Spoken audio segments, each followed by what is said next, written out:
If you're craving barbecue, then don't drive too fast or you'll miss Scott Jemama's Hot Barbecue, located at 3 West Diamond Lake Road in Minneapolis. Scott Jemama's offers mouth-watering baby back ribs, grilled chicken, and half-pound pulled pork sandwiches. Find the winter hours and menu at scottjemamas.com. Portions of the following program may be pre-recorded.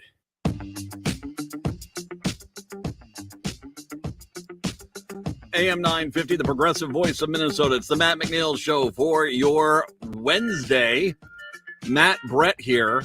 Well, not here. I'm at the Palatial Broadcasting Complex in Hopkins at the McNeil Manor. Brett, you are you prepared to live at the radio station for an extended period of time? No, I'm just gonna walk home. I think. Are you? You know, work. it's they're only saying 12 inches, wuss. Good brisk walk, especially if I'm against that wind. That'll just give you a little more exercise. I asked Patrick this. Have you ever had to sleep at a radio station? No, I probably would not do that either unless I absolutely had to. Delicious. Can I just say delicious? Boy, you don't realize how sticky things are in a radio station until you have to stay there overnight. Yeah. Well, first of all, I'm glad you're okay. How let's get the Brett perspective here. I know you didn't have a far drive to the Palatial Broadcasting Complex over on 212 in Valley View, but what was your drive like? I got to give the snowplows credit. They did a good job clearing off the roads. It was pretty much a normal commute in, really going a little slower, but I was thinking it would be a lot worse. Well, it was, what did we get, like 5 to 6 inches last night? And it stopped. I mean, I got up this morning. I had sunshine coming through the windows. I'm like, whoa, really? And as a matter of fact, I ended up grabbed my 2 daughters because I got to be careful with the back. I can't fall at all. So I grabbed my 2 daughters. They basically kind of helped me, navigate the parking lot. And I went grocery shopping. I said, I got a window here.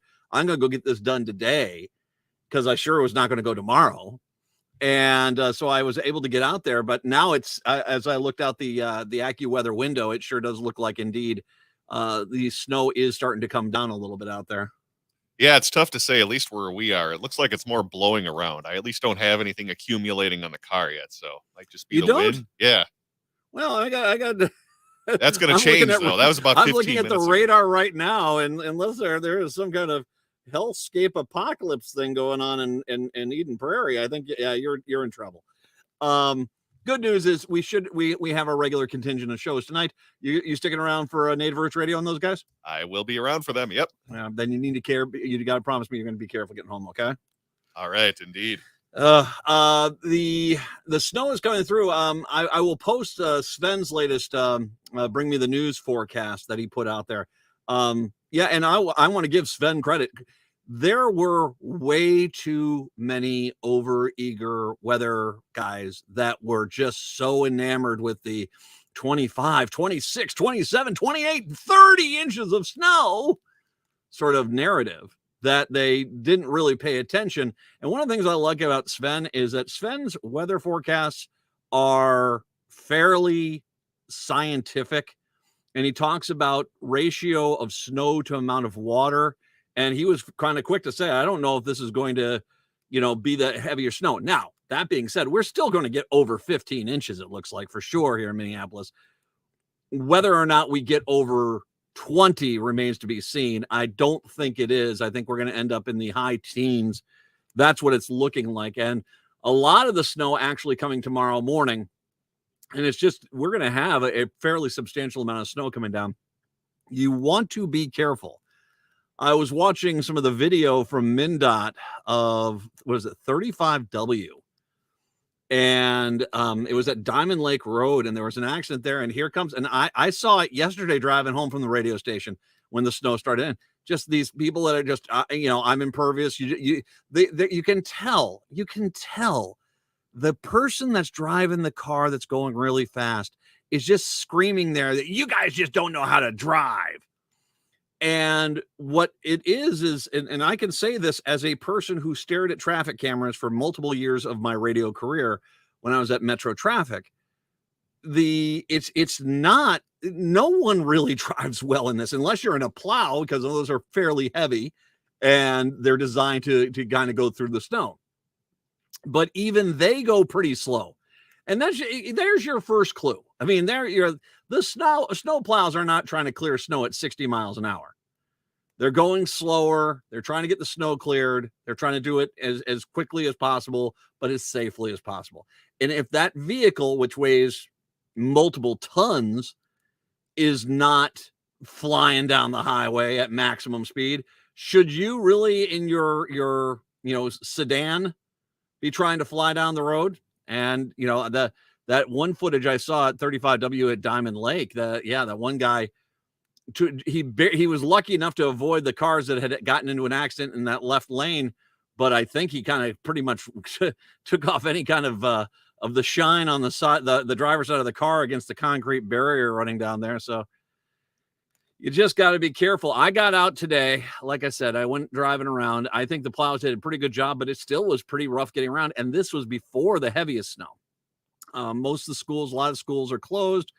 Whether they're doing remote learning or they're off today depends on the school district.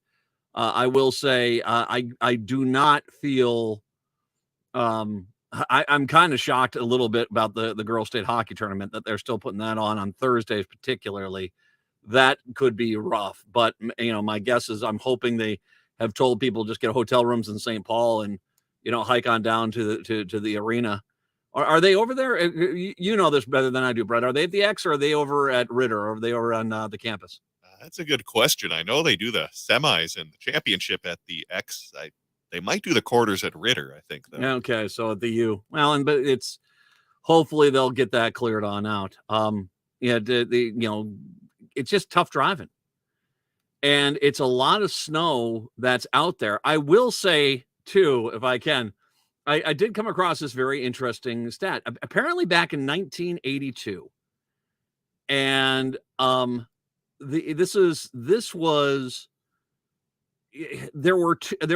I guess technically it's listed as two different storms that came through that basically were both of them like 17, 18 inches. It was 2 days was like 17, 18 inches, and then 2 more days of 17, 18 inches.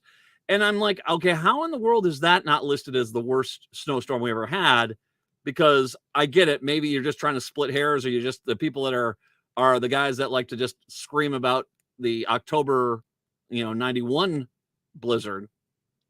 But that would be far more outrageous than anything else. Like I said, we're not looking that bad. I will say, just once again, if you don't have to go anywhere, don't go anywhere. I mean, this isn't real rocket science. This isn't. I will give, if I may, I give some credit here to Bring Me the News. They have put business closures out here too, and some of them obviously are pretty good. Like they've got Planned Parenthood, it looks like is closed down there. They're closed on Wednesday today. Probably going to be, I'm going to guess that they might make a call there. Minnesota legislature canceled business until Friday. I'll get back to that because they got 2 weeks worth of business done last night. Mankato, the Minnesota Landscape Arboretum. But then they also on this list have, it's the Dairy Queen in Fairmont. Damn it. That's closed. The Dairy Queen in Fairmont. They're determining whether it can be open. Brett, I was going to take us out and go get some ice cream at Fairmont because nothing makes me want more ice cream than 18 inches of snow. It's like everything looks like an ice cream cone from Dairy Queen. So I was going to take us out to the Fairmont Dairy Queen, but they're closed. I'm sorry, man. Sorry, it's on them. It's on the Fairmont DQ. I blame them. Just FYI. I don't know if that's necessarily. I don't know if that was nearly the deal breaker for as many people. But if you list the businesses, you list them all. 952-946-6205. 952-946-6205. So, have I got some audio to start off the show with? Last night there was 2 bills that were passed by the Senate. Now, it was interesting. I noticed conservative media was going ballistic yesterday. They were going ballistic because apparently the viewing areas in the Senate were not being open, that the Capitol Police had shut those down. My guess is because of the winter weather, But of course this is nefarious. Here are these Democrats trying to jam their bills through. And what they want to do, I'm going to guess the plan was for some conservatives, was to get them up in the balcony to scream down on the politicians. Now, if you do that, by the way, you do get escorted out fairly quickly out of the Capitol building, but still kind of try to get some kind of TikTok or, YouTube or Instagram moment where you have someone saying, I'm just a regular guy. Why are you trying to give undocumented workers a driver's license? Why are you letting felons try to vote? That sort of thing. Because those were the two bills that came up, and I'll talk about those bills probably in the 4:00 hour today. But needless to say, all the conservatives started throwing their hands in the air and screaming about how the Democrats are forcing stuff down our throat. I said, wait a second. The same Democrats who just had a litany of open public committee hearings, which anyone could attend, talking about an agenda. And let's talk about these two things particularly that have been on their agenda for a while. As a matter of fact, someone pointed out the first time you saw anyone in the DFL brought up the idea of driver licenses for undocumented workers was in 2000. Here we are 23 years later, and they're still working on it. So this wasn't something that they threw upon you. And as a matter of fact, I kind of made the point. It said, okay, if you're a Republican, if you're upset about them just closing down the viewing galleries of the Senate as they get ready to debate these bills, because you don't think that that's being, clear and transparent, then you must be livid about when the Republicans, remember when they had that 1,000-page omnibus bill that they threw at the Democrats and said, we're voting on this in 10 minutes. I mean, the Republicans did this so often that the Democrats, the DFL, had actually come up with a strategy to deal with it, that basically all the DFLers in whatever the House or the Senate were to take a certain amount of pages as soon as that came on out and review those pages specifically to find out what had happened. And as a matter of fact, this was where I believe that the funding for the Southwest Light Rail line, which was agreed upon, had been yanked out. One of the House members had caught it, had gotten up to Ron Latz up in the Senate, said, oh, by the way, they didn't put this in there. The Senate Republicans quickly put it in. They thought it was an oversight. But then you realize Kurt Doubt stubbornly, intentionally lied to everyone there and intentionally left that funding out of the bill. And they only caught it because of the way that the DFL does things. So if you're upset in regards to the Democrats closing down the viewing galleries for the Senate, even though everything's being streamed online, I believe it is, because I think that's where we got this video, then you should be livid about how the Republicans have done things. The Republicans have not allowed a lot of public committee hearings on issues. Most of them happen behind closed doors. Most of them are not for public viewing. Most of them are basically, what the Republicans are drawing up and saying, this is the deal. That's just that. So it is somewhat comical to hear Republicans get outraged, especially since, once again, in my mind, this has been a wide open process. The House committees were all open. The Senate hearings were all open.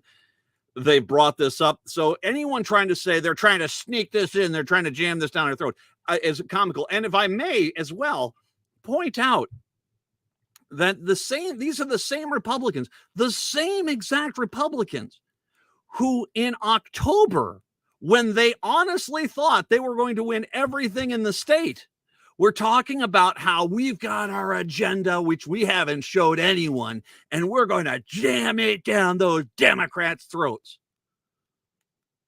And they were proudly talking about that.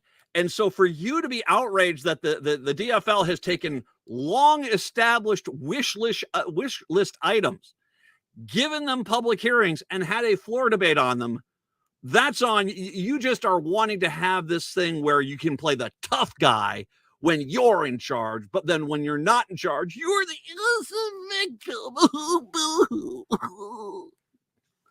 It's pathetic. It's just pathetic. And so, it is comical. And by the way, can I also mention this? The Senate Republicans. Have you guys not paid attention how you treated the DFL the last 6 years prior to this? Did you guys, you had a celebratory party that violated COVID, mediation rules, likely gave one of your own senators COVID and killed him, likely did that.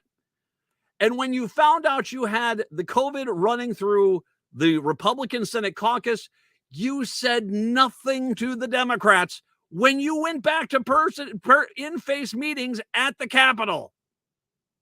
Nothing. Just do not. You guys have had the mentality to the Democrats for years of sit down and shut up. We'll tell you when we want you to vote. And that has been the Republican Party of Minnesota. And now all of a sudden, they can't stop these bills from coming up for votes. They're the poor innocent victim being the tough guy Democrats are forcing this on us. Which makes I'm going to take the break here first, but what makes the two audio clips I'm going to play for you just fantastic. And by the way, we're going to start off when we come back from the break with Eric Lucero. This is one of the guys that really pushed the no-go zone, war zone. I'd never go to Minneapolis. That guy. Lucero was big on how it's crime-ridden city. He was the one that kept bashing on our town. He was one of the guys that was really hardcore on and insulting Minneapolis, St. Paul constantly during the last few years. So to listen to what happens to him is just delicious. And it came at the hands of Ann Rest. I'll tell you what, we'll save the audio for when we do come back. 952-946-6205.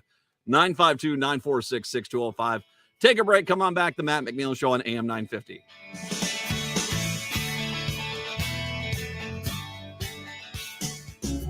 Winter is reading season. These long, frigid nights are perfect for getting cozy with a new book, and Next Chapter Booksellers can help. The friendly staff are great at making recommendations no matter your age and taste. And if you already know what you want, just place an order online for delivery at nextchapterbooksellers.com. And don't forget, they sell a wide variety of puzzles and games that make great indoor activities for the entire family.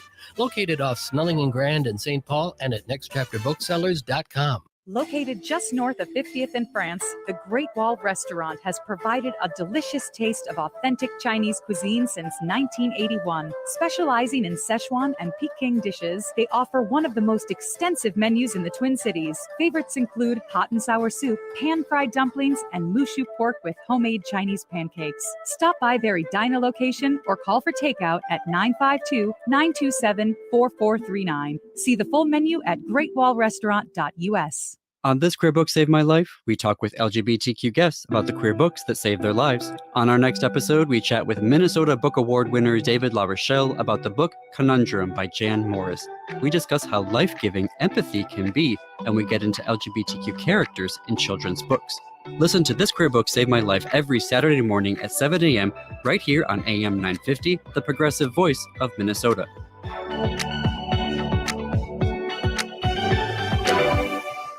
Seward Co-op is now offering convenient self-serve and prepackaged hot options and salad bars at both the Franklin and Friendship stores. Breakfast items available daily until 11 a.m. and brunch served all day every Sunday. Their weekly lunch and dinner menus highlight cuisines from around the world. They offer vegan, vegetarian, and gluten-free options daily. 95% of the ingredients used are organic from small-scale, local community food producers whenever possible. More at seward.coop. AM 950, the progressive voice of Minnesota. It's the Matt McNeil Show.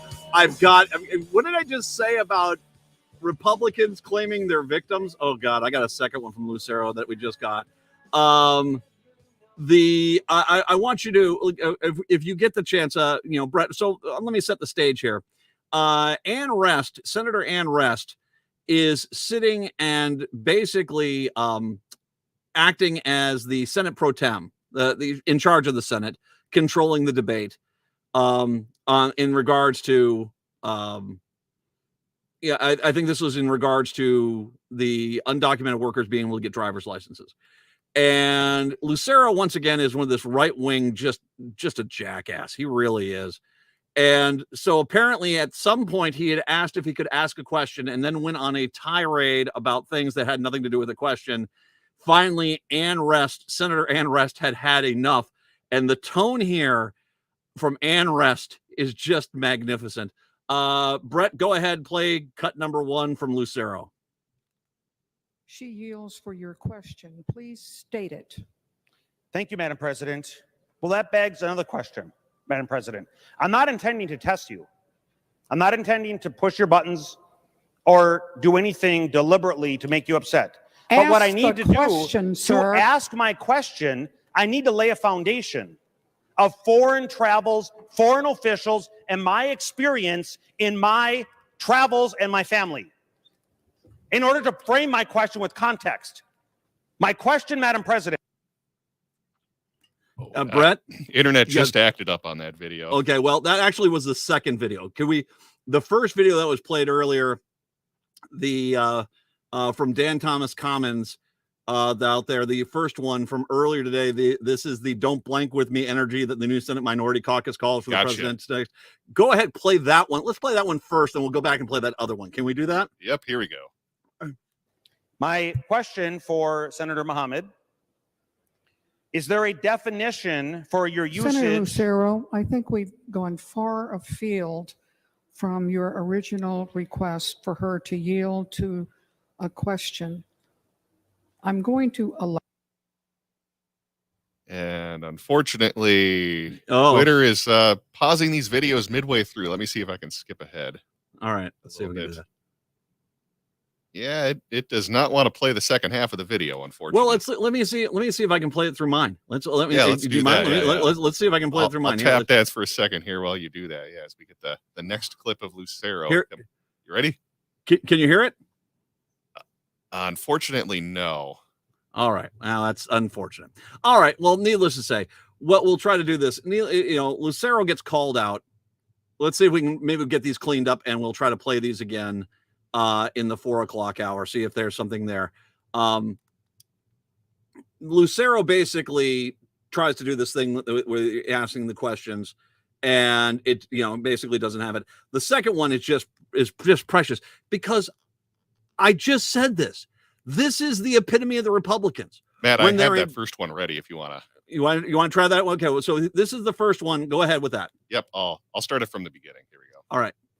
My question for Senator Mohammed, is there a definition for your usage? Senator Lucero, I think we've gone far afield from your original request for her to yield to a question. I'm going to allow that, and I'm going to ask her if she will answer. But I am not going to allow you to speak for 10 minutes before you get to a question. Don't try that again. Senator Mohammed. She yields for your question. Please state it. Oh, God. That's Ann Rest just absolutely schooling Lucero. So do you want to try to play the second Lucero cut now? Yeah, let's get that one up now. Okay, here it is. All right, here we go. She yields for your question. Please state it. Thank you, Madam President. Well, that begs another question, Madam President. I'm not intending to test you. I'm not intending to push your buttons or do anything deliberately to make you upset. But what I need to do to ask my question, I need to lay a foundation of foreign travels, foreign officials, and my experience in my travels and my family. In order to frame my question with context. My question, Madam President, the usage of the word certified on line 511 and 512, is there a definition for that word? And the reason I had to give background is because my wife and my family members have copies of foreign documents. And it may have taken 10 minutes to get to my question, but it's very legitimate. Oh, you poor. And I do not appreciate The threat. Oh, I will wait for the answer. Thank you. Senator Mohammed. Lucero, you are such a little whiny biatch, man. You are such a whiny little biatch. First of all, you are, when you're in charge, one of the tough guys. I'm a tough guy. You sit down and shut up, DFL. We'll tell you to vote. She's basically just trying to get you into control. And just because, and she calls you out effectively for your blabbity, blabbity, blabbity, blabbity, posturing. And then you just have a temper tantrum. Not Eric Lucero, not him, no, he's a victim. You're the poor little victim. Oh, no, not you. Did you wet yourself, Senator Lucero, when that happened? I mean, did you? Oh, God. Just watching you get chewed up, dude, is freaking fantastic. So are you angry now? Are you sitting at home just fuming? Senator Lucero, this is us laughing at you. You're a clown. And you're one of these guys that's like, I'm a tough guy. I'm the tough guy when you're in charge. But now you're not. And the rules are not favoring you. Oh, poor little boo-boo kitty. We'll get to the Pratt audio later. We got to take a break here. No Stein today on a Wednesday. He's dealing with ice down in Iowa. But hey, why not? Cliff Schechter when we do return. 952-946-6205, 952-946-6205. It's the Matt McNeil Show right here on AM 950.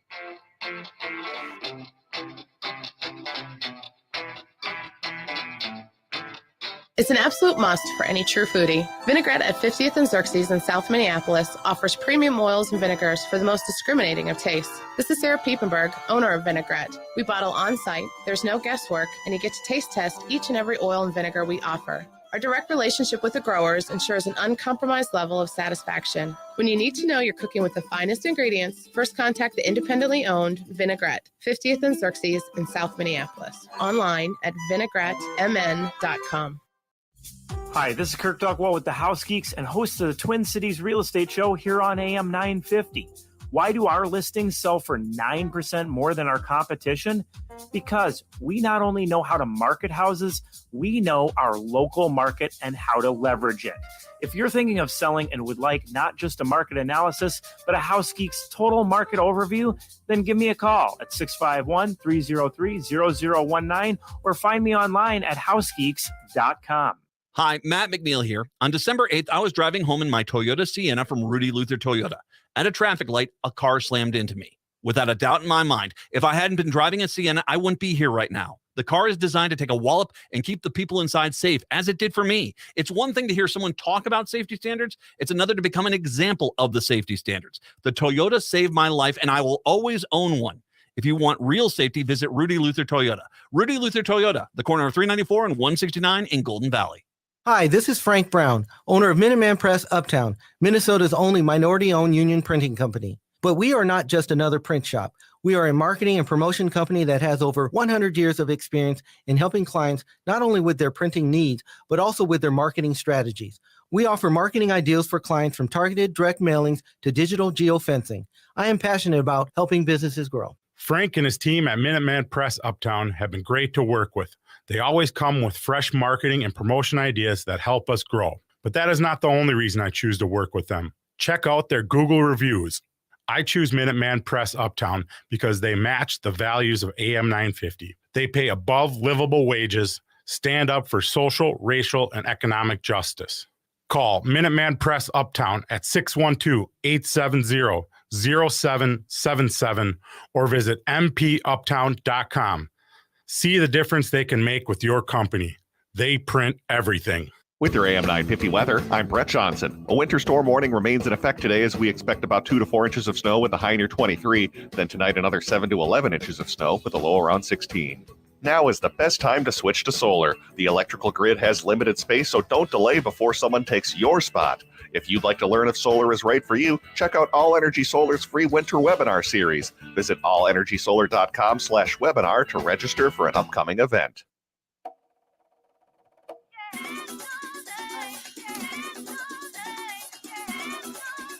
I believe in you. AM 950, the progressive voice of Minnesota. It's the Matt McNeil Show. Cliff Schechter is, of course, one of the better pundits you'll ever hear. Blue Amp Channel is his channel over on YouTube, and if you're not following it, you're just wrong. Just outstanding commentary you'll find there on YouTube. He's kind enough to join us today on a Wednesday. Hi, Cliff. How are you? I am doing well, Matt. How are you, my friend? I'm okay. You and I usually talk a little baseball. I mean, I don't think we talked since Correa signed with us. I'm glad he did, but I'm also incredibly glad we didn't sign him for 10 years. It's 6. I think you guys did the right thing. I think what you signed him, that was what he should have been signed at probably from the beginning. And it looks like now, like after going through the experience he went through, he may actually be sort of a dedicated. He seemed like he really kind of in a way had a second chance and likes the city, because who wouldn't, right? I'm telling you, these smaller markets, in some ways are tougher, but in some ways you get to know the fans better. The demands are not insane. The media is not, poking in your windows all the time, and I think there's advantages. He can make a name for himself there. Agreed. And as a matter of fact, I couldn't, the Mets, the Giants. I mean, it's just, you're going there, you're going to get ripped to shreds every at bat. I mean, every swing. And so, it's kind of one of those things. I think after what had happened with him, to get to a place like this, and it's not just Minnesota. I mean, there's a lot of, teams that are like this, but to get someplace where it's not the microscope, I think is a good thing. Yep. Yeah, I would agree 100%. And I mean, Minnesota obviously has this history for people to for great players to live up to, right? Mm-hmm. From Carew to Puckett to, I mean, it's not like you haven't had some just all-time players go through there. Molitor, right? So Killebrew, now he can try to add his name to that list. I think that's I mean, it is a franchise with history. It's not like it's in a smaller or medium or whatever market, and some team that was created in like 2015. I don't know. I'm biased that way. I love the ones with history, but maybe I'm biased because the Reds were the first team in baseball, founded in 1869.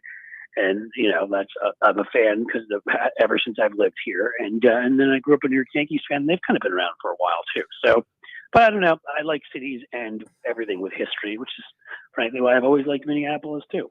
Yeah. By the way, your Yankees, boy, did they upgrade themselves? I think they realized the fault of their playoff. They've got to be able to get out there, and I think they fixed a lot of things. I'm going to be hard pressed not to pick them to win it. Wow.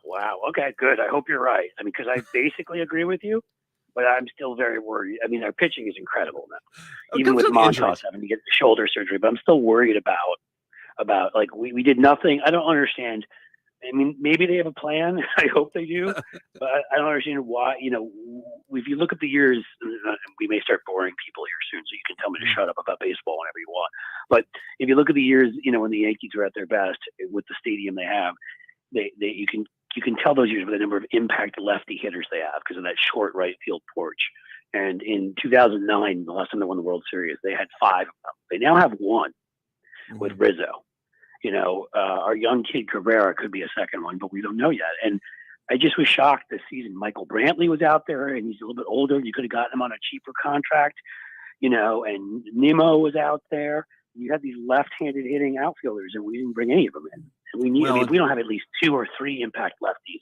We kept falling to Houston because they keep putting up these flame-throwing righties against us on our righties, and we can't. So I don't know. Yeah. We'll see. I think someone's trying to be too clever. If you want to know, on that one specifically, I think it's you got the right field there, guys. Let's get some lefties in here. All right, that side. I want to talk about the video I posted today. You posted up there on YouTube. A great little piece that talks about the amount of money the Russians have poured into the Republican Party and Tulsi Gabbard. But it is remarkable how much money the Republicans have put out there and put into or the Russians have put into the Republican Party. Well, it's insane, and I think the bigger thing that really is just so upsetting about it in the end is why are we not talking about this? I guess I'm just going to keep talking about it. I don't care, but like, and it comes up every once in a while, something comes up. Why is this not leading all of our major media, like constantly? Why, when they write stories or do stories on TV about certain Republicans, is this not mentioned when they make a decision that seems to boggle the mind, that is anti-Ukraine, pro-Russia, or in some other way harming the United States? I mean, how much has to happen? You know, to get to the point. I mean, what I went through is we did an interview with Ruth May, and it's ridiculous that she wrote the piece she wrote. It had to be her because no one else would, which was in 2018. I remember noticing it became kind of like my research piece I would go back to on this stuff. She started tracing money. She's an international business professor, you know, in Texas. And she started tracing the money going from some of these Russian American, like friends and relatives of oligarchs, suddenly out of nowhere, by the way. Like they had never given before. It's almost like somebody turned a switch on. And I hate to sound like an episode of The Americans, but it's kind of hard to not watch this stuff and not think, Putin was a USSR guy before he was, you know, he went with the fascist times, so to speak, and that maybe a couple people came over here, you know, and were embedded in our society for when they might be needed. Because you've got a couple of these guys, they're Russian Americans, and Citizens United opened this whole spigot. Good job, Alito, by the way, and the rest of you, where if you're, you know, these guys are in, so they'll go into business with Russian oligarchs, and who knows which money is coming from who, right? The businesses will be based in the United States, but it's an easy way for these Russian oligarchs to funnel money. And so a bunch of these guys no one had ever heard of before were suddenly giving millions of dollars to Mitch McConnell's super PACs to win the Senate, Marco Rubio, to Lindsey Graham. You know, remember how he suddenly changed so much on Trump, you know, so quickly? I wonder, right? In the most recent one, of course, is George Santos, which jumped out at me immediately. And the fact that the press, yeah, I get it. He lied about his name 14 times. He wrote fake checks in Brazil. You know, he he said he worked at Goldman Sachs and Citicorp. He didn't. And he lied about his resume. And he's committed all petty crime. He's got former roommates saying that he stole their jewelry and pawned it. But there's a really big story here, which is that he was a nobody, a loser, you know, had no money and lost in 2020. And suddenly out of nowhere, this Russian American money manager who's in hoc with Viktor Vekelsberg, who's a Russian oligarch attached to Putin because he's his cousin, but this guy's Russian American, so he can give money.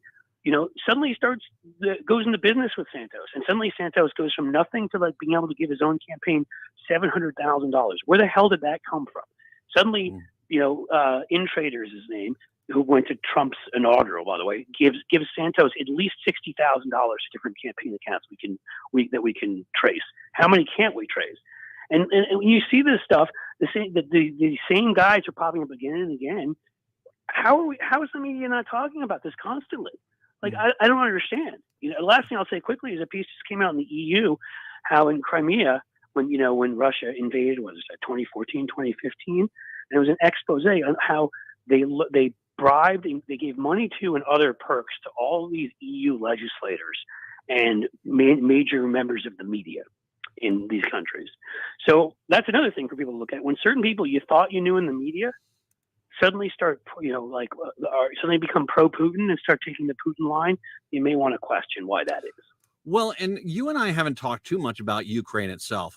You know, it is remarkable the amount of Republicans who are watching Russia invade another country, and their first response is, well, Ukraine needs to negotiate peace.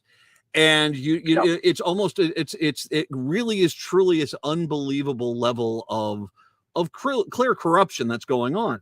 I've been paying attention to this war. I'm watching an amazing job by the Ukrainians, grossly undermanned, but they are beating the living daylights out of the Russians. And the Russians just can't hold this kind of level of commitment. They just can't. Nope. And so this eventually is going to, I think, go wrong for the Russians. I think this is going to go bad. I'll be surprised if they keep the Crimea at the end of this. I am going to be dead honest with you. I think this is going to go so badly. They've estimated they've lost at least half their tanks at this point. 300 airplanes. My God. I mean, the cost alone on this is astronomical. And then, of course, if they do actually win and control land, how exactly are you going to hold on to that land again? Because there's an entire population that wants to kill every one of you. So good luck with that. This is like the oldest story, right? Yeah, exactly. I mean, we did this stupid thing, you know. I mean, we did it in Iraq, we did it in Vietnam, you know. Russia did it in Afghanistan, and I mean, we did. I mean, you just sort of sit there and you're like, what makes you think, even if you are to take this land, that you're going to be able to hold it? Because they'll wait you out. You know what I mean? It's just the purposeful war crimes. I mean, that's the thing about this: the viciousness, the cruelty, all of that. And you sit here and you watch all of that, and then you see certain people like Matt Gaetz or Lauren Boebert or Marjorie Taylor Greene, and I mean, they're the three of the worst, but plenty of other Republicans literally just jump in on Russia's side, right? And I mean, if you take all other sort of factors aside, right, what your politics are and everything else, if you see one nation viciously attack another nation after trying to undermine them for years, after annexing certain parts of that nation, after trying to attack them, rhetorically and attack their elections, which they did with the help of poor Paul Manafort, by the way, and all the other, all that. When you see all of that take place, and then the eventual thing is, well, we can't do it any other way, so we're just going to invade with the most BS pretext for war. I mean, I don't think there even was a pretext. They just like, we want to go in. I mean, it was as gross a thing as I've ever seen. It still is. It's absolutely disgusting. But there are people, and I just tell you how cruel and awful these people are, that can sit there and for whatever reason, whether it's they're taking money under the table or whatever, they're sitting there and they can watch this and actually root for Russia. Yeah. I mean, yes. Did they root for the son of Sam killer too? I said, because it really is that disturbing. I mean, how they are. I mean, just the war crimes themselves. And I mean, an occupation will make what the British tried to do in Northern Ireland look like look like a cakewalk. You're or just India not, or France in the Middle exactly. East. It never works. They don't want you there. They don't. Speaking of that, Trump, he's gone to East Palestine, Ohio. Now, let's. This is near your neighborhood here. This is a tragic accident. Norfolk Southern is clearly responsible for what happened here. It sounds like Governor DeWine might have some culpability here too for making some decisions. He has not declared. Is he still not declared an emergency? No, not that I'm aware of it. And that's the thing. Sherrod Brown called him and do that a week ago. Why? Like what? I mean, what is your? And I don't even understand. Mike DeWine is. I mean, I'm sorry. I don't mean to go off on a rant here, but like this guy is a multimillionaire. He's all set. He and his family. But yet he's not been able to find fulfillment outside of the walls of government for his entire life. I mean, I'm not kidding you when I'm telling you that I think it was late 70s. He's from Greene County, first ran for prosecutor. Okay, there. He has been a congressman, a U.S. senator, a lieutenant governor, an attorney general, a governor. I mean, it's like the dude literally, does his family not like him? I mean, can he go? I mean, it's not for the money he's doing it. So he can't run for reelection. We've got a 2-term limit here. So what is it he's going to do next? He's not running for president. He looks like sort of a part gnome, part troll.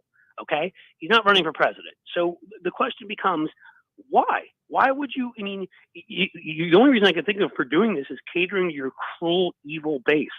You know what I mean? We're not going to spend money on helping people. Of course not. But at this point, he doesn't have another election in him, unless there's something I don't know. So he's working on changing the Constitution here, which I could see Republicans doing, so he can run again. I don't know. But what are they? I mean, it's that, and of course, Trump got rid of the regulations in 2017, for that helped this accident to happen. It's just it's sickening. And Trump not only got rid of the brake rules, but he also basically got rid of the rules that said dangerous chemicals can't go through heavily populated areas. I actually want to point out something. I think you're right on something. I think this is the goal here is to. I'm going to record that moment. You think I'm right about something. I'm going to hold that against you forever. Outside of the New York Yankees, Cliff Schechter's right. There you go. But I think you're exactly right on this. I think they're trying to create a situation for Trump.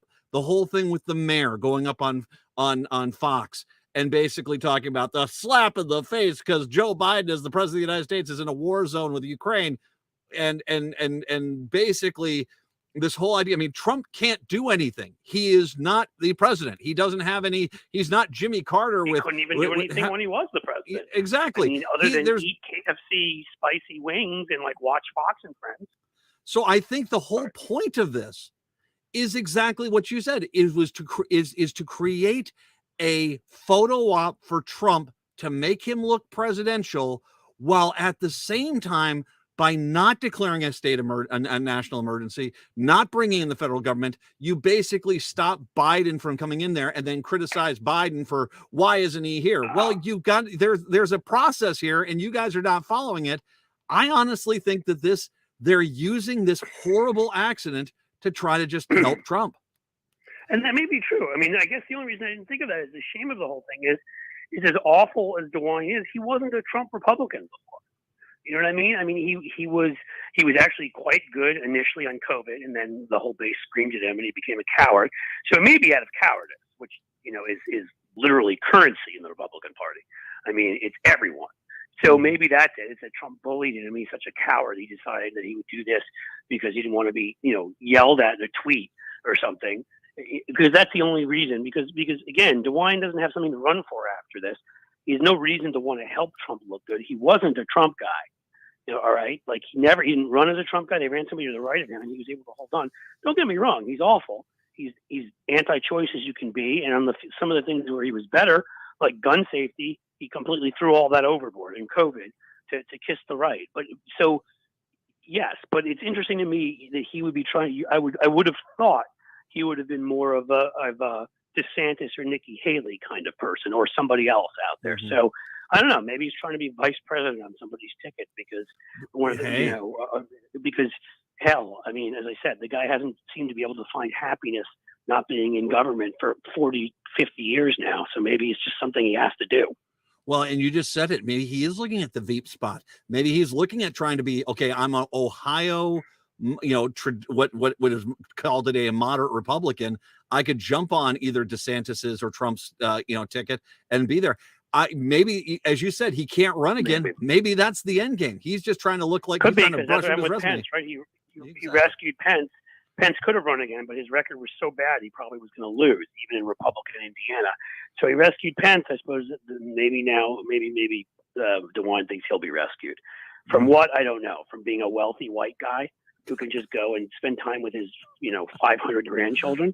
I mean, I don't really understand, but I guess, for these guys, I'll never understand them because they're so addicted and obsessed with power. It's pathetic. And maybe that's what it is.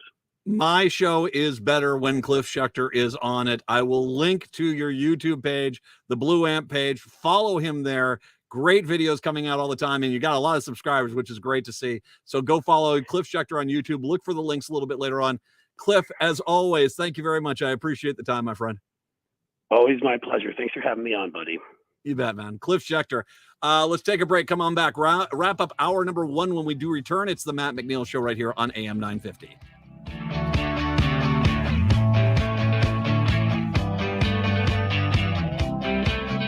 Would you let animals pick your insurance? Do you really need to experience mayhem to get the best rates? Or how about a celebrity quarterback or fake university saving you money? There's a lot of marketing stunts when it comes to insurance, but what you really need is someone looking out for you. Call Array Insurance, and they will work hard to find you the best insurance coverage and rates. So avoid gimmicks and call Cheryl at Array, 763-504-3067, or arrayinsurance.com.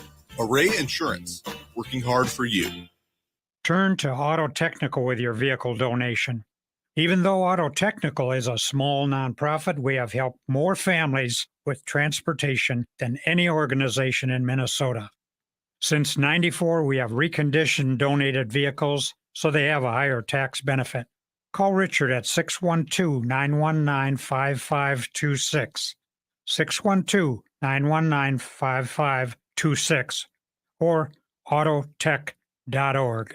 Hi, I'm Scott Shamblot from Shamblot Family Dentistry. We're the fear-free, shame-free dental office. If you're having a dental emergency, we'll try and get you in the same day you call because we don't like to see anyone in pain. and we'll help you get through every appointment in the most pain-free way possible. As my daughter Rachel says, if you don't see my dad, please see another dentist. Take care of your teeth because they're the only ones you get. Chamblot Family Dentistry in Hopkins and St. Paul. Find them online at chamblotfamilydentistry.com or call 1-800-FIX-MY-TEETH. Over 98% of people who experience sexual harassment or sexual assault in the workplace choose not to report it. Whether it's the fear of retaliation, belief that a bystander will report it, or worry about career advancement, at MJSB Employment Justice, we help employees take a stand. I'm Bree Johnson, partner at MJSB Employment Justice, a 50% women-owned law firm. If you feel unsure what to do following sexual harassment, we will be your voice to speak your truth. Be heard. You deserve better. Contact us today for a free consultation at mjsbjustice.com.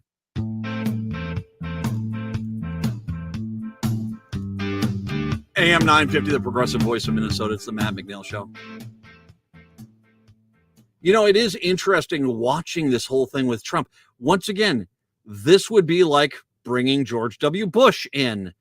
Not because George W. Bush is interested, but because George W. Bush wants to rub, you know, the president's nose in it. Once again, DeWine really has basically created this situation, because if he doesn't declare a federal emergency or ask for a federal a national declaration of a disaster zone, the federal government is very limited on what they can do. The EPA can go in there and, as they've done, basically order Norfolk Southern to clean up all this mess. But they can't really get in there with FEMA and the rest of these groups because they can't, you know, the governor of Ohio has to basically say, we need help. And he has not done that. Now, you put on top of this the mayor of the town going on Fox News and attacking, and some of the images that you've seen today of these people, the Let's Go Brandon crew that are there. I want to make sure I say this for East Palestine, and I'm there. I've been very clear. I feel as if a basic form of government service is that the federal government needs to get in there and help in national emergencies. Hurricanes, earthquakes, you know, man-made disasters like train derailments with toxic chemicals in East Palestine, Ohio. Absolutely. But if you think for 1 second I'm going to go on out there and start scratching a $50 check to anything going on out there, you're crazy. Because it sure as heck seems like all the people there have turned what is truly a absolutely horrible disaster into just a political talking point just so they can bash on Joe Biden. And I'm sorry, there are a lot of places, and a lot of places in really red parts of this country where natural disasters hit, and they are not, the first thing is, let me tell you about Joe Biden and why all Democrats are evil. But yet East Palestine, that's what they've done. They basically have gone out there and they said, you know what? We don't really want your help. We don't want any of this, but then we're going to criticize you for not coming and helping us, even though we have not asked for your help. And I just don't quite, I am flabbergasted about this, because I've covered local governments, city governments, county governments, state governments, federal governments. If you have a natural disaster, everyone chimes in. Everyone goes out there. Let's go fix the problem. It's not about basically saying, you know what, you know, this is we're going to forego the quality of life of East Palestine solely so that we can basically rip on Democrats. So I'm sorry. You know, there are, like I said, there are disaster zones in deep red parts of this country where they need help, and they're not out there basically trying to turn their natural disaster or man-made disaster into some sort of political football. I'll give money to them, and that's that. Once again, federal government, if you guys ask for it, they should get in there and help you. But if you're thinking I'm going to scratch a check to the Red Cross to go help you guys, I'm not going to do that. I'm sorry. You guys just seem to be so damn broken. You don't know how to ask for freaking help without saying, and Democrats suck. Well, you know, so good luck with all that. That's all I'm going to say. Hour 2 up next.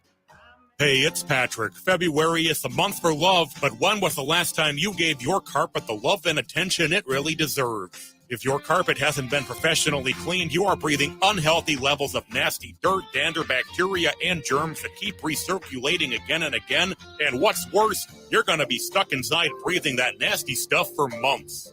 Lucky for you, Zero Res is going to spread the love for you and your home with their Love Your Rug special. Get 3 rooms Zero Resified from the Twin Cities' #1 carpet cleaner starting at just $119. Plus, this month only, they are throwing in a free hallway to sweeten the deal. But hurry, this deal won't last long.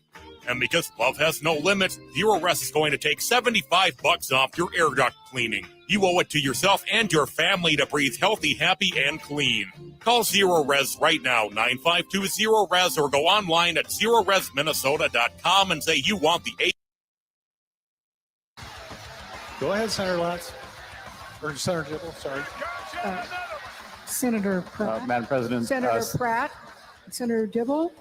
Where are you standing, Senator Pratt? At my desk. You're not standing up here, are you?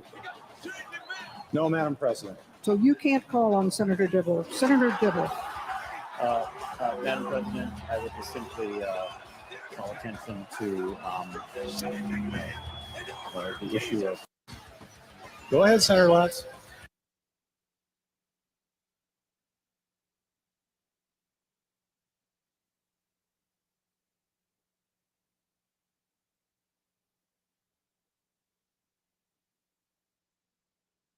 From NATO's eastern flank, pledging the U.S. will stay at their side as Putin's Ukraine invasion continues. You're on the front lines of our collective defense, and you know better than anyone what's at stake in this conflict. Saying it's not just Ukraine, it's freedom itself. Sagar Magani, Washington. A judge in Los Angeles sentenced the man convicted of killing hip-hop star Nipsey Hussle to 60 years to life in prison.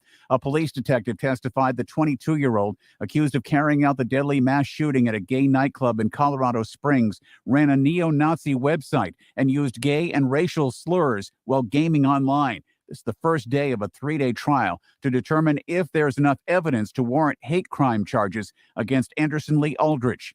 A brutal winter storm knocked out power in California, closed interstate highways from Arizona to Wyoming, and prompted more than 1,200 flight cancellations. Michelle Wilson works at a Denny's in North Dakota. Temperatures are dropping. We are expected minus 50 degrees wind chill. So it's going to be not pretty up here. Early estimates suggest the flu vaccine performed well in a winter flu season that has already dissipated. The Dow finished down 84 points. This is AP News. If your family depends on your income and something happened to you, what would happen to them? You need life insurance, and SelectQuote can help you get it at a price you can afford. SelectQuote found Jacob, 40, who's in excellent health, a 10-year, $500,000 policy for only $19 a month. Not in perfect health? Don't worry. SelectQuote found Tanya, 40, who has type 2 diabetes, a 10-year, $500,000 policy for only $32 a month. We shop companies like Protective, Prudential, American General, and others to find you the company with the best rates. Give your family the security they need at a price you can afford. For your free quote, call 1-800-885-8811. That's 1-800-885-8811. Or go to SelectQuote.com. That's 1-800-885-8811. SelectQuote. We shop, you save. Get full details on the example policies at selectquote.com/commercials. Your premium could vary depending on your health, issuing company, and other factors. Not available in all states. Hi, I'm Peter Solak. And I'm Adam Ostrowski. We are here at Woodland Stoves and Fireplaces to talk about the joy of live fire cooking. Cooking over a live fire is the oldest and most basic form of cooking. What's new is in the way fire is handled and its heat is managed. It's easier to experience and enjoy the smell and taste of food cooked over a live fire. Woodland Stoves and Fireplaces sells and installs live fire grills, fire pits, and ovens. Let us help you experience the smell, the taste, the fun of cooking with fire. Pizza was first made and is still best made in an open fire oven. The radiant and conductive heat of a live fire is unmatched for wood roasting and baking artisan breads too. Come see the many ways you can cook over a live fire. Woodland Stoves and Fireplaces has over 35 working wood and gas units on display at the corner of East Franklin and Riverside Avenue in Minneapolis. More information at woodlandstoves.com. Find the fire that works for you. Woodland Stoves and Fireplaces. Out of the ordinary products and services since 1977. This is Gregory Rich, host of Drink in the Style and owner of Habitation Furnishing and Design. People often ask me, why habitation for my home? Well, I could give you hundreds of reasons. I could talk about the extensive collection of furnishing suppliers or our exceptionally talented design team. I could talk about service, but the truth is, habitation clients come back room after room and home after home, and that speaks volumes. Habitation puts some drama into your interiors. With your AM 950 weather, I'm Brett Johnson. A winter storm warning remains in effect today as we expect about 2 to 4 inches of snow with a high near 23. Then tonight, another 7 to 11 inches of snow with a low around 16. If you're craving barbecue, then don't drive too fast or you'll miss Scott Jemama's Hot Barbecue located at 3 West Diamond Lake Road in Minneapolis. Scott Jemama's offers mouth-watering baby back ribs, grilled chicken, and half-pound pulled pork sandwiches. Find the winter hours and menu at scottjemamas.com. Portions of the following program may be pre-recorded. Hour number 2 of the show on your Wednesday. Matt and Brett here. Brett's actually risked his life to get in for this radio show. I think we need to question his judgment. Me, I am reclining in my basement here, doing the show from home. I hope you are safe out there. Brett, I did want to clarify. Indeed, all the games for the girls' state hockey tournament are at the XL Energy Center over in St. Paul. That must be why they ran all that while had that huge long homestand, was to get those games out of the way so that they can now vacate the X for the next 2 weeks. Yeah, they kind of have to do that about this time of year. Yeah. Play home games. Well, hey, let's be honest. It's not a bad place. You're over by the X. It's not a bad place to spend a few days. You got Casetas right down the street. Nothing wrong with a slice there, man. yeah, they'll be getting some business. So hopefully from people that are having to stay down there. Oh man. Well, and I don't know if any of the ice sculptures in Rice Park still. They can't be. There's too warm there for a little bit. They've got to be all down. But it's a cute part of town. Go and enjoy. You can go to Terry Zila's coffee shop is down there. Hipcat. You can go down to Hipcat Coffee, get some coffee and those Danishes. You'll have a great time. All our best. Stay safe there and be careful on the roads. I will say this. It was not a good morning at the McNeil abode. The snowblower is all of a sudden giving us problems. Now it's not giving me problems because of my situation, I can't even pull the cord to try to get the damn thing going. I can't. And so, yeah, it's been a little bit of a frustrating setup there, to say the least. Therefore, I feel for my wife. I feel for everyone out there. Be careful, just drive safe. And really, if I can make the suggestion, getting off the roads from 6 o'clock tonight until about noon tomorrow would not be the worst idea. Sounds like down in the south part of the state, I-90, they have closed that in parts of the state. From Worthington west to the South Dakota border and from Worthington south to the Iowa border are closed. So that's 90 doesn't go south to the Iowa border. Well, from Worthington southbound. Okay. Needless to say, they'll figure it out. The following stretches of highway are closed as of 3 p.m. Wednesday. 90 from Worthington to the South Dakota border. 59 from Fulda to the. Okay, so these are the secondary roads on there. So Highway 59 from Fulda to the Iowa border. 60 from the interchange at 59 to the Iowa border. 91 from Leota to the Iowa border. Trotsky to Iowa and Highway 75. 270 from Highway 75 to Hills, Minnesota. And Highway 23 from Manly to Jasper. That's right along the South Dakota border. Reminder that west of us, it's going to get freaking nasty because they're going to get the winds at 50 or so. And with all the snow, it's not going to be good. So just my suggestion. The T-Wolves don't start playing again until Friday, right? I hope they're not playing tonight. That wouldn't be good. If they are, I hope it's like Miami. Welcome to Minneapolis. No, I don't think they're playing till Friday. While they're on the road, they don't play tonight though, do they? They just played last night against the Kings, so they're on the road after this, right? Yeah, I well, believe so. as you said, they're not going to be at home because the state hockey tournament's coming up too. So yeah, be careful. Just be careful. And then the good news is once we get past noon tomorrow, things will clean up. I'm going to guess Friday should be a fairly normal day in Minneapolis, St. Paul, although a lot more snow covered than it was before. Now, going back to what we played earlier, which was Senator Ann Rest making Senator Eric Lucero cry. I don't know. It was hard to see on the camera. I thought I saw a tear.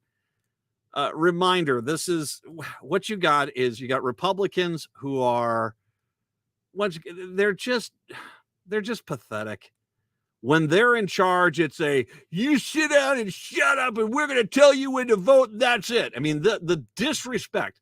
Trust me, I've talked to a few of the Democratic minority leaders from the last few years. The level of disrespect from the Republicans was obscene.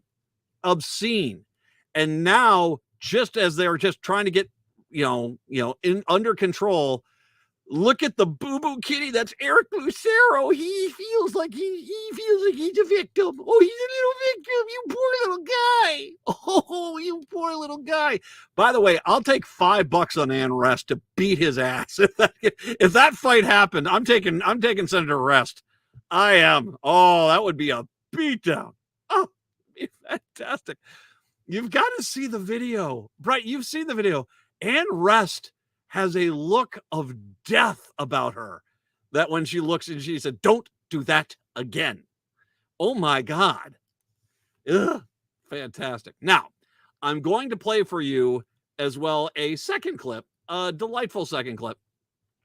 This one, once again, comes from the debate last night. This one does not involve Lucero, though. It involves Pratt.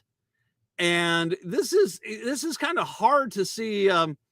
Eric Pratt from Prior Lake. This is kind of I have to admit I'm with Ann Rest on this one too, because it's you just do not go on out there and go and say, you just don't go on out there and start dictating the rules of the Senate willy-nilly. Now, I'm going to be one thing here I want to say is the guy that posted this is Dan Thomas Commons. Dan the Rules Nerd on Twitter. I'll link to this stuff a little bit later on. On this clip, he has put a WWE sounder underneath it. So if you're wondering why it sounds like a WWE match, it kind of does sound like a WWE match. But this is Ann Rest taking down Senator Pratt as well. So go ahead and play that clip. Go ahead, Senator Lutz. Or Senator Dibble, sorry. Senator Pratt. Madam President. Senator Pratt. Senator Dibble.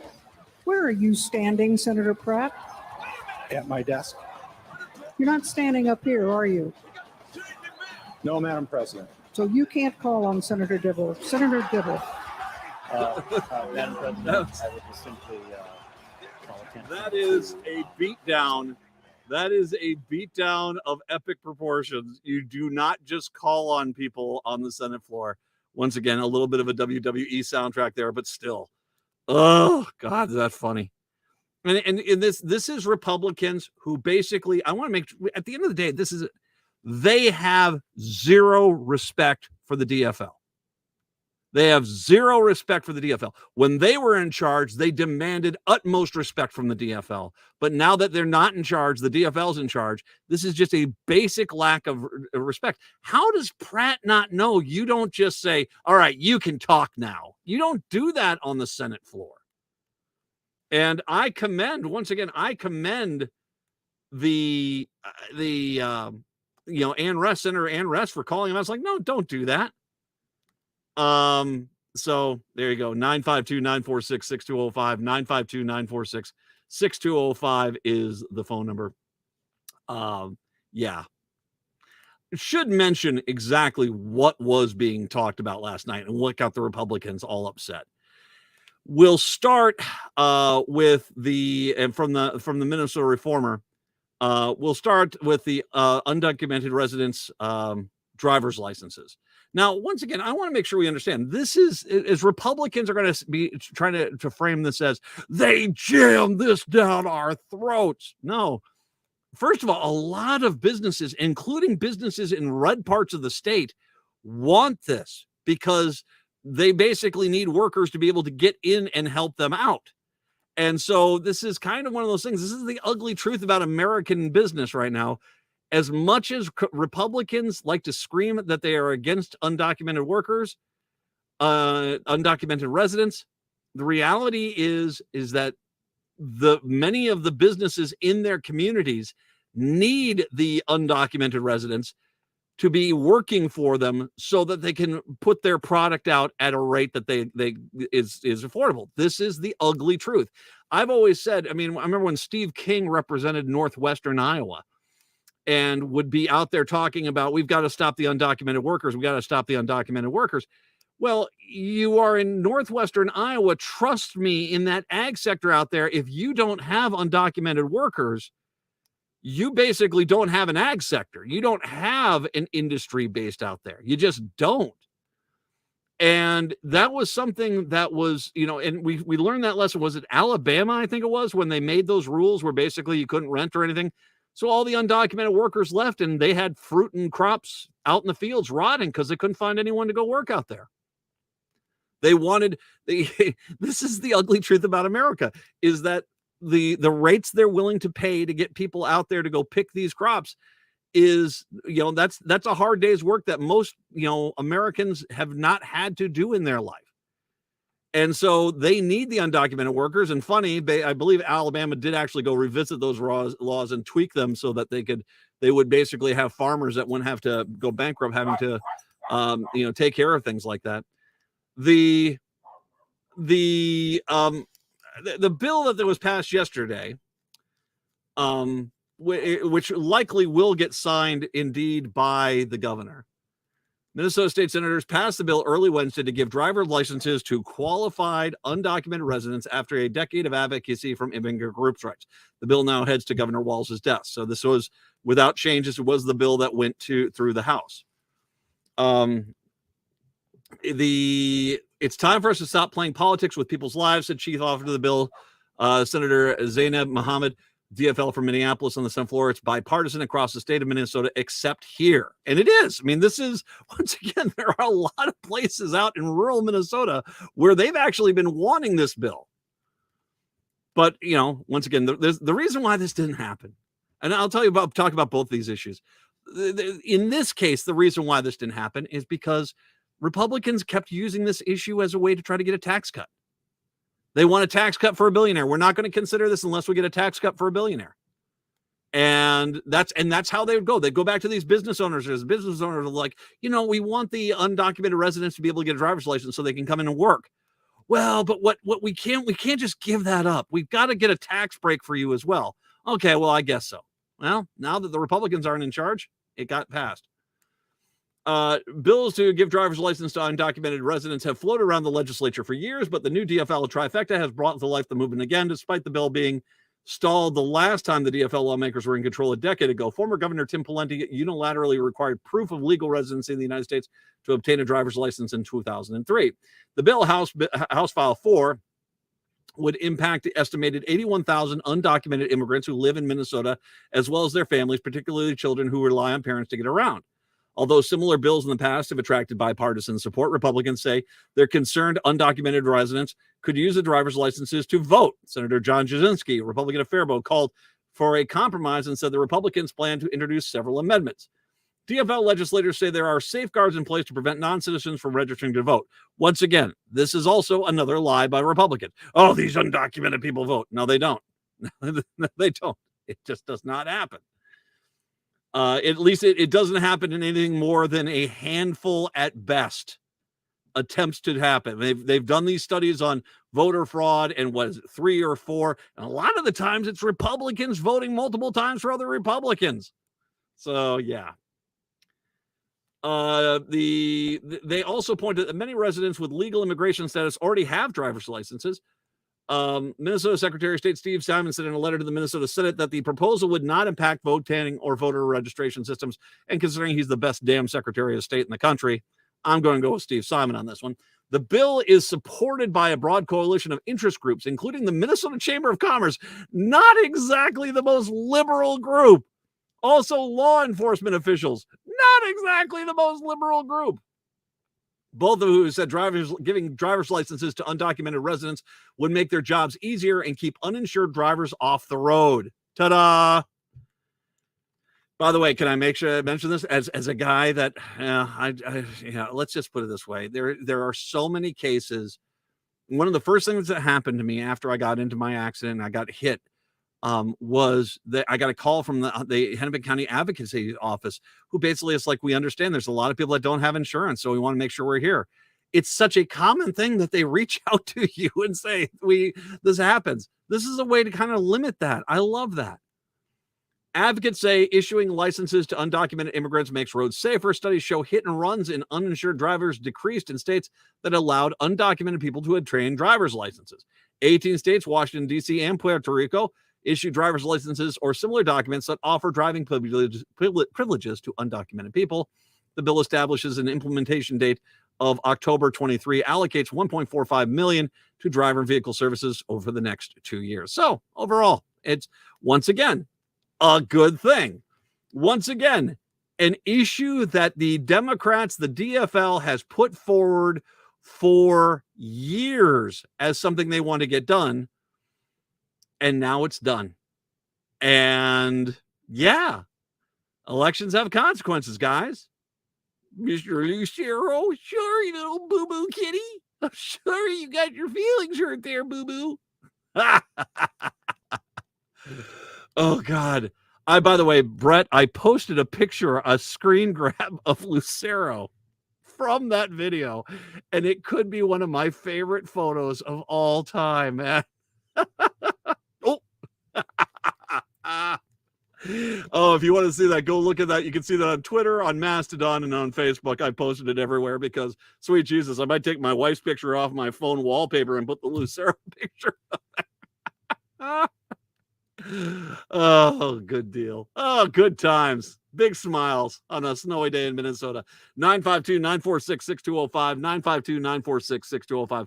Let's take a break. Come on back. Let me talk about the other bill that had Republicans up in a fervor and why they really were against it when we do return. It's the Matt McNeil Show right here on AM 950.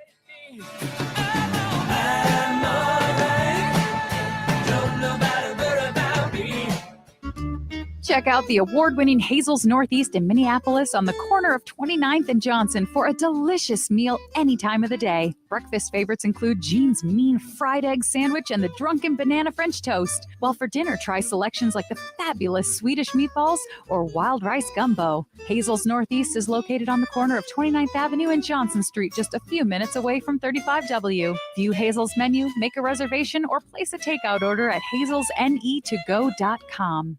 It's lights out at Rudy Luther Toyota. Are there some mysterious lights lighting up your dashboard? Then head over to Rudy Luther Toyota and have them check out your vehicle to make sure it's safe. And scheduling an appointment is really easy. Head to rudyluthertoyota.com. Click on the lights out section and then follow the simple instructions to schedule up your service that fits your schedule. Then bring in your vehicle and have them turn those lights off. It's lights out at Luther. To schedule up your lights out service appointment, head to rudyluthertoyota.com.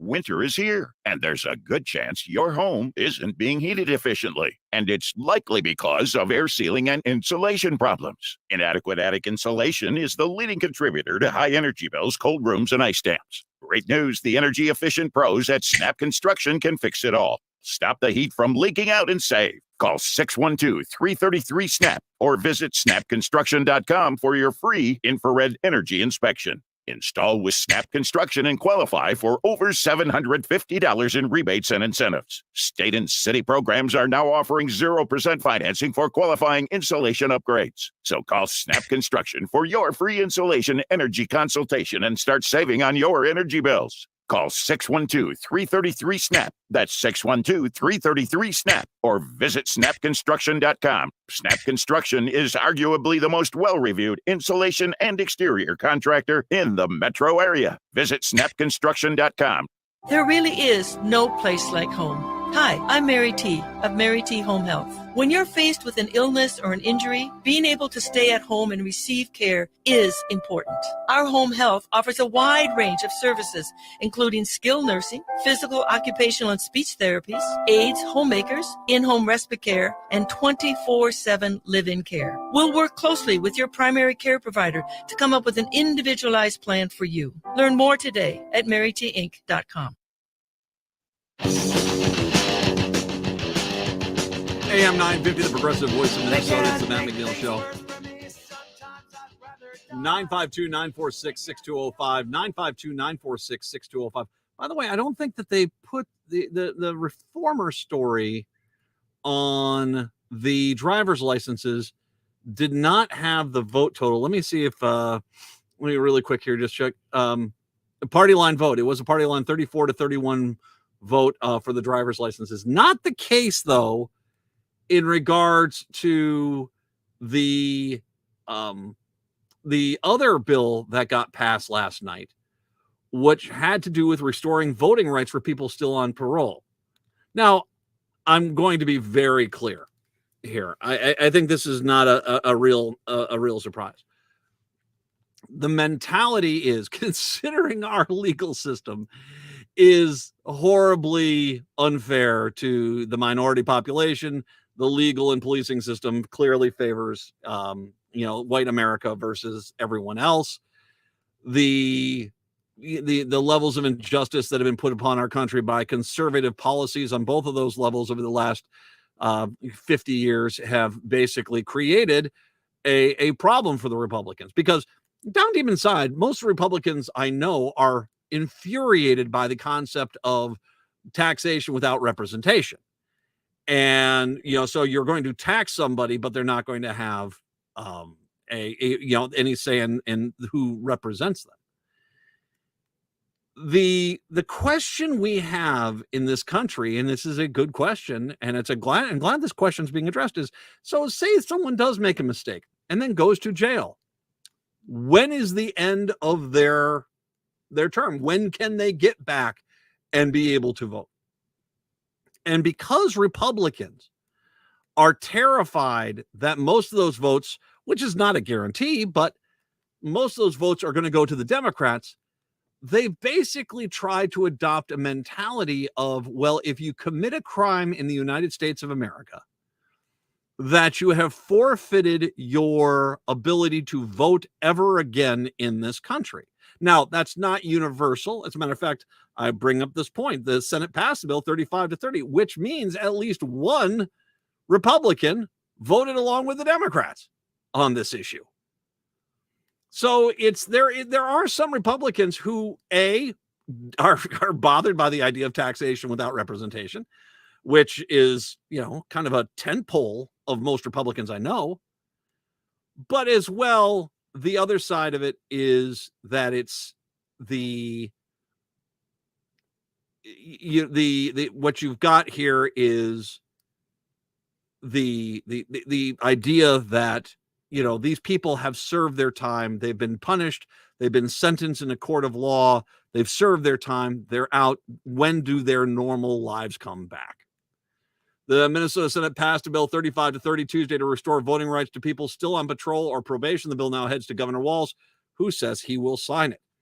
People in our communities are being taxed without being able to vote on who their own representation, said Ron Latz, DFL from St. Louis Park. It undermines the very concept of our union of the United States. More than 50,000 Minnesotans would regain the right to vote if the bill is signed into law. Minnesota law currently allows formerly incarcerated people to vote after finishing all of their sentence, including probation, parole of any form, and supervised release. Minnesota has one of the lowest incarceration rates in the country, but some of the longest probationary rates of periods of any state. Restoring the right to vote is part of the Democratic push to expand voting rights, as Republican states across the country have sought to restrict voting by limiting ballot drop boxes and shortening early voting periods. Advocates say Preventing people on patrol and probation from voting disproportionately affects people of color, particularly Black Americans. 2 states and the District of Columbia allow incarcerated people to retain their voting rights while in prison. 21 states restore voting rights automatically upon release. Senator Warren Limmer, Republican of Maple Grove, introduced a litany of amendments to restrict people who had committed various crimes from voting, including violence, sex trafficking, and child rape. Republicans said the amendments would support victims. People who have committed murder or manslaughter have permanently taken away their victim's right to vote, but the criminal that has committed the crime on the bill, it gets their right back, said Senator Andrew Matthews, the Republican from Princeton. Chief author of the bill, Senator Bobby Joe Champion, DFLer from Minneapolis, pointed to studies that show people are less likely to reoffend if they engage in civic activities like voting. He called the bill pro-victim, as victims' rights groups like the Minnesota Coalition Against Sexual Assault support the bill. DFL lawmakers also said the length of time people are separated from the public as a matter for the courts. Now, mind you, once again, I find it hilarious that Republicans will look at someone when they look at violence like a murder with a gun, and heaven forbid we actually try to regulate the guns. But when the guy that comes on out who has served his time is released because of good behavior and is back into society, because that's kind of the whole point of it, right? Is to, basically let you think about what you've done and hopefully you change your life and you can move forward. Heaven forbid that person has the right to vote. The idea that that's their biggest priority is them being able to vote is kind of a joke, to say the least. When a person in our community is in our community, they are deemed safe, a Champion says. Senator Mark Corrin, the Republican from North Branch, who, by the way, reminder, wasn't he a big supporter of the guys from January 6th? Weren't there some people up at January 6th up there that wasn't Corrin the guy? Was that him? I think it was. He offered an amendment to prevent people from voting if they're still on parole or probation for voting-related felony convictions, which are rare in Minnesota and across the country, and also introduced the amendment to create a 2-year waiting period for those on probation that would be allowed to vote. Now, one, I disagree with you. Second, to a point, I don't disagree with Corrin, because on the first one, if your crime was you did illegally vote or tried to stuff a ballot box, that's a little more on point. Now, I don't think that those passed. Senator Gene Dornick of Brownsville, the Republican, offered an amendment that would have required people to pay any outstanding fees or fines related to their incarceration before the right to vote would be restored. Dornick said it was about making sure formerly incarcerated people pay their debt to society. DFL called it a poll tax. It is a poll tax. It is plainly a poll tax. And I understand the courts have not agreed, but it is clearly, if you look at the history of poll taxes, it's a poll tax. After Florida voters restored voting rights to formerly incarcerated people in 2018, the GOP legislator there passing a law requiring people to pay court fines and fees before they could vote, which for many remain far out of reach, given limited job prospects. All the amendments, including introduced by the Senate Republicans, which were similar to the amendments introduced by House Republicans, failed to pass. But the bill did. And so here you are yet once again with another week. And they were shut down, I think, till Friday in the Capitol. They've already done a ton over there, especially making Eric Lucero look like the whiny little punk that he is. My God, it's like Christmas. It's like Christmas. Oh, Lucero could have happened to a nicer guy, man. Oh, boo-boo kitty, are your feelings hurt? Show me on the doll where Ann Rest basically schooled you. All right. 952-946-6205. 952-946-6205. Oh, I might have to get an Ann Rest t-shirt. We need to do that. Oh, that'd be awesome. The look on her face that she gives to Lucero. Can we get that put on a t-shirt? It'll be like a hockey enforcer kind of theme. Oh my God. Don't make me say it. And that's what we put on there. Don't make me say it again. God, we do that. Let me see if I can dig something up there. Oh, that'd be fantastic. 952-946-6205. We'll take a break. Come on back. It's the Matt McNeil Show right here on AM 950.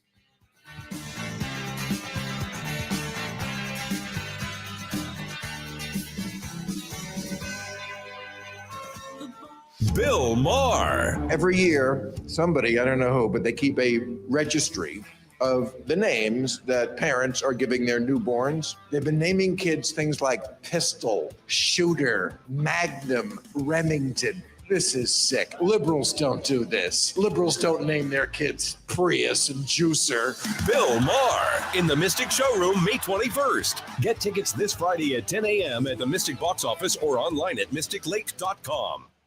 Hey, it's Tom. With fossil fuel energy costs continuing to rise, it's time to stabilize your business's expenses with a new commercial solar system from All Energy Solar. A system from All Energy Solar has a life of 25 to 30 years, allowing you to lock in your electric rates without worrying about endless rate increases. All Energy Solar has worked with businesses of all sizes and types and can customize a solution for you. Solar solutions for your business are completely scalable, so you never need to worry that you're paying for more system than you actually need. Plus, All Energy Solar can help you find all the relevant tax credits at the federal and local level. They include up to a 50% federal tax credit, deducting depreciation from your system up to 100%, and more. And while it's certainly good to save on your utility costs, your customers will appreciate working with a business that prioritizes reducing their environmental impact. Get a free, no-obligation assessment from All Energy Solar's commercial solar specialists by calling 800-620-3370 or visiting allenergysolar.com.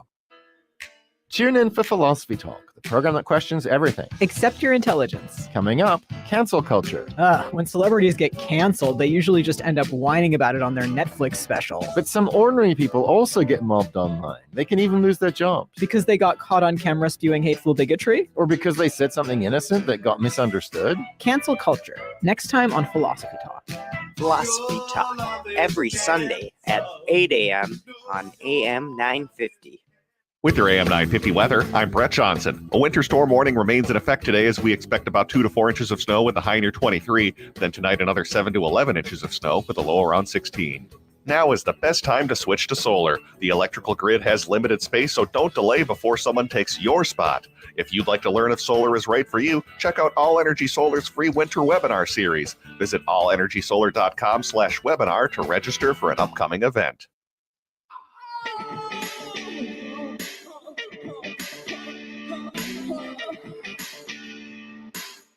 AM 950, the progressive voice of Minnesota. It's the Matt McNeil Show.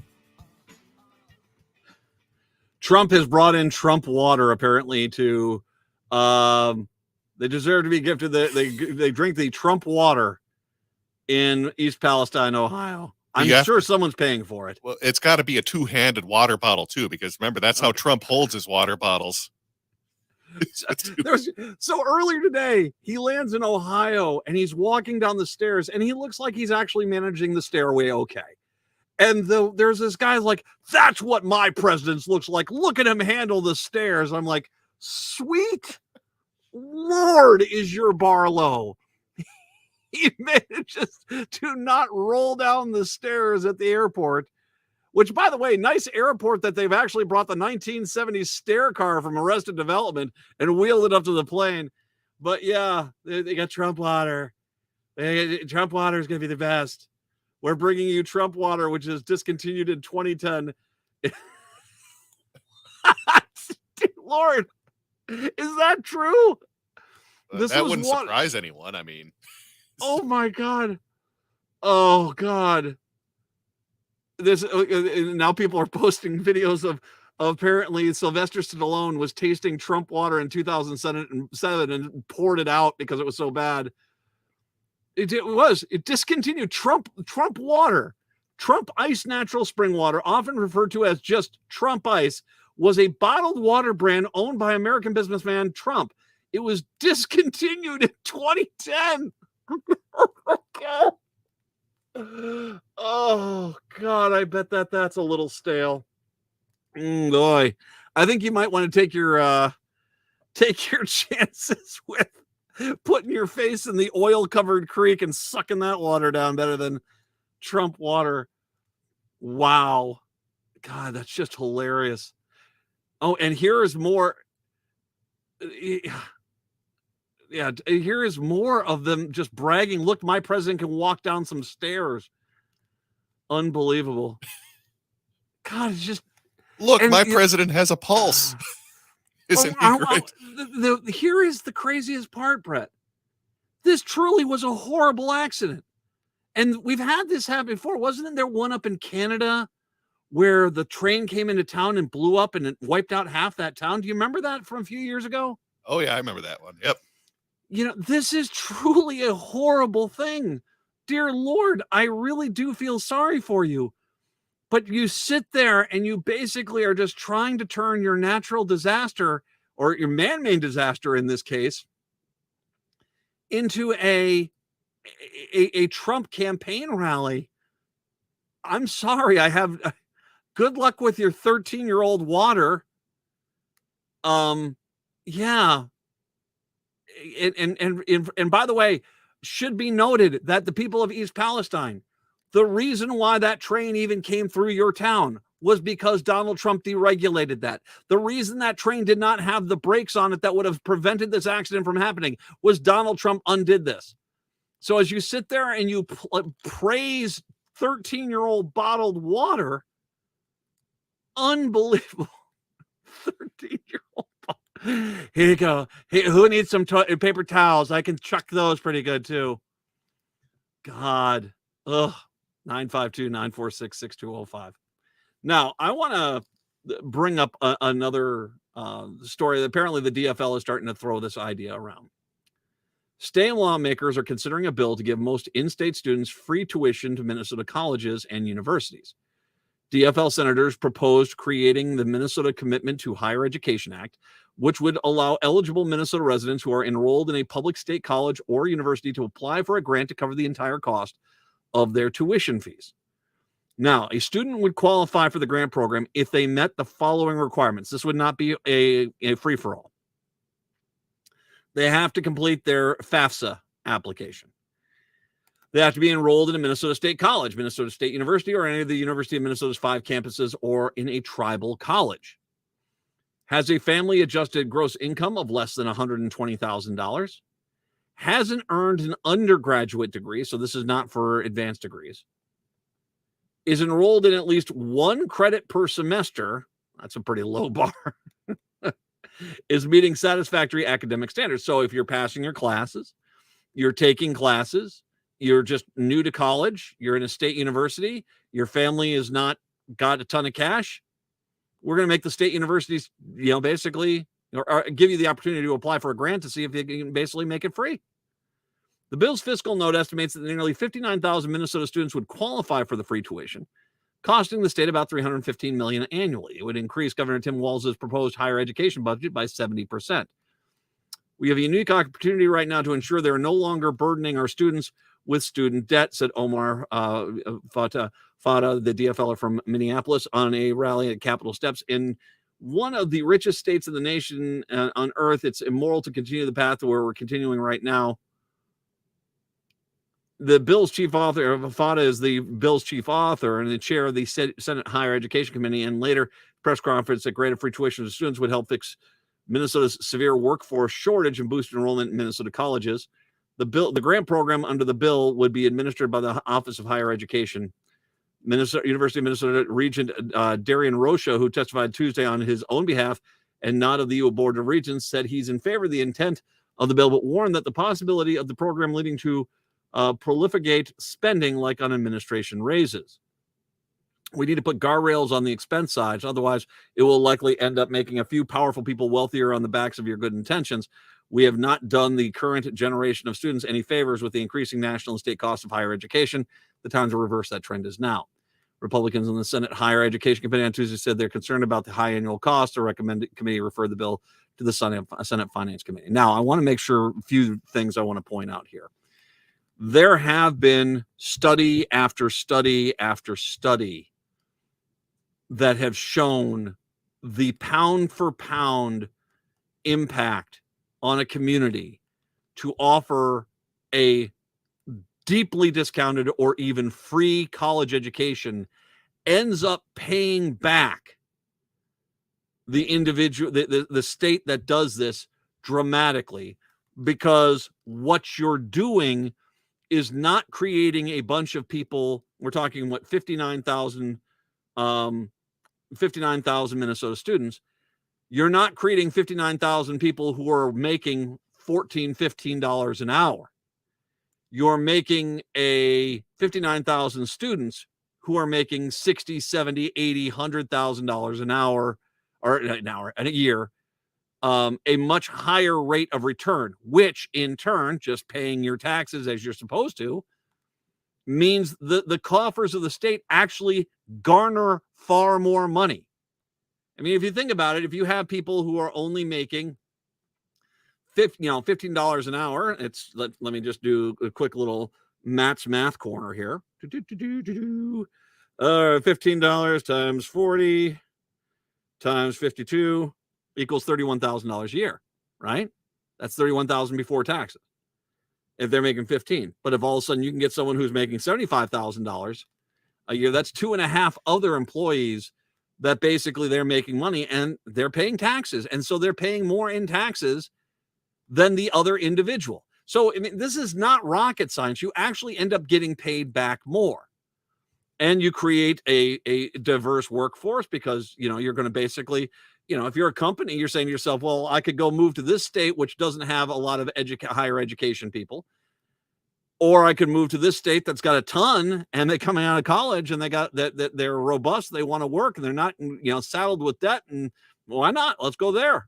Then you have the corporation there as well. Overall, fiscally, it actually pays back dramatically more to a state to offer this. Now, I will bring up an obvious point. Republicans don't want your kids to necessarily get an education. They don't. This is just who they are. This is just who they are. As a matter of fact, I had a tweet here that came in earlier today where it was someone making a message to me in regards to education from James. The GOP in North Carolina passed a reading testing regimen for third graders, spent millions on the programs. Democrats all voted no. Reading test scores went down. Doubling down, the GOP Senate leader pointed to Mississippi as a model on how to correct this. Mississippi, sweet Lord. If you look at quality of education, Mississippi is not even close. It is light years. And I can tell you what, I've been in Mississippi. My parents lived there for a few years. I was down there. I was like, holy God, man. Because down there, their mentality is to, and let's just be very blunt about where the South is on a lot of issues, to prevent from having to pay for an African-American family to get the benefits of their local community. They have cut all their programs down to the bare bones minimum to even still have them. A great example of this is that if you go over to the larger minority population side of the town in Greenwood, Mississippi, where I was at, you'll notice the roads are in horrific shape. But then you go to the other side of town and they say, oh, well, look how nice the roads are. And they say, well, yeah, we pay for this. And I say, wait a second, you pay for this? Are you tax dollars? No, they pay private companies basically 5 to 6 times more than it would cost them in taxes for them to come on out and maintain the streets, because they would rather pay 5 to 6 times more to have their streets maintained as opposed to pay, a fifth or a sixth of the amount that they're paying in taxes to where everybody gets their roads fixed, because they don't want to see their dislike of the African-American community is so robust and vibrant still today that they will do this out of spite. Their schools have been absolutely devastated by this mentality. And so when you talk about Mississippi, my guess is going to be is they're just finding one school that's a charter school that all they do is teach the test, and they say, look at their reading scores, and that's what they're doing. No, I wouldn't want to. As a matter of fact, take a look at Wisconsin. Wisconsin, the quality of education in Wisconsin since the Republicans took over has plummeted under the Republicans. Plummeted. I was talking to my daughter about, she was, I guess, saying my youngest, I was like, have you thought about what colleges you want to go visit? And she said, well, I was thinking about Wisconsin. I said, why, even with reciprocity, why pay pay the same amount of money to go to a school that gets you a worse quality of education than you get at Minnesota? It's, there's no point in going down there because it's not as good of a quality of education. They've done this across the board. This is just the Republican standard. The reality is that by making a better education system, by giving people, in this case, in regards to a free tuition for certain students, what you do is create a workforce that's making a heck of a lot more money. The economic success of the 1990s had a lot to do with encouraging the hiring of high-tech jobs. And the point being is that you're not just hiring somebody to work a fry bin. You're hiring someone who's got a skill set that's going to demand they get paid more money, and henceforth they did. And that was a major reason why there was such a massive economic expansion in the 1990s under Bill Clinton. So there's that on that side. I will say, too, I think that it doesn't hurt us as a society to have an educated populace. And it does give an opportunity to the poor who basically can't afford college nowadays in some cases. You got a case now where a lot of people are living check to check, that if God forbid, a serious medical issue came up, that they wouldn't be able to afford it. You're saying to them they could have a kid that gets, A's and B's. College is a fantasy for them. This opens up that door. So overall, this is a good idea. I'm wondering if because it is, like I said, it's a $315, was it $315? $315 million commitment. My feeling is that if you did that might be the sticking point.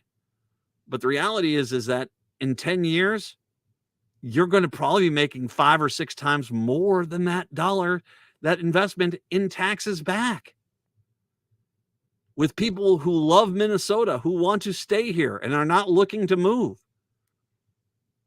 So I think it's a good idea.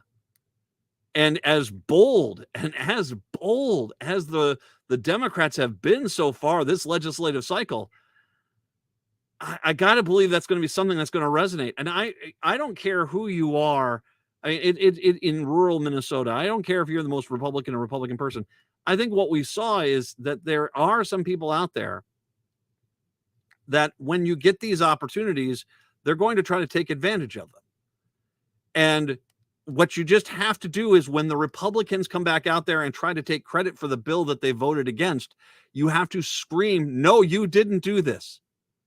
Because that's where part of the problem has come, is that the Democrats have made everyone's quality of life better.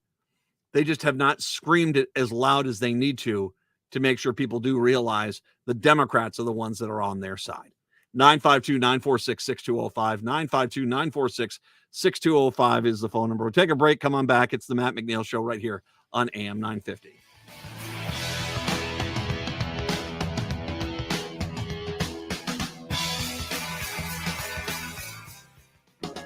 Don't drive too fast or you will miss Scott Jemama's Hot Barbecue. Scott Jemama's offers huge taste out of a little place. Located at 3 West Diamond Lake Road near the intersection of Nicollet Avenue and West Diamond Lake Road in Minneapolis, this tiny hole in the wall offers mouth-watering baby back ribs, grilled chicken, and half-pound pulled pork sandwiches. Don't forget to add the potato salad, spicy baked beans, twice-baked potatoes, and delicious desserts. Find their winter hours and full menu at scottjemamas.com.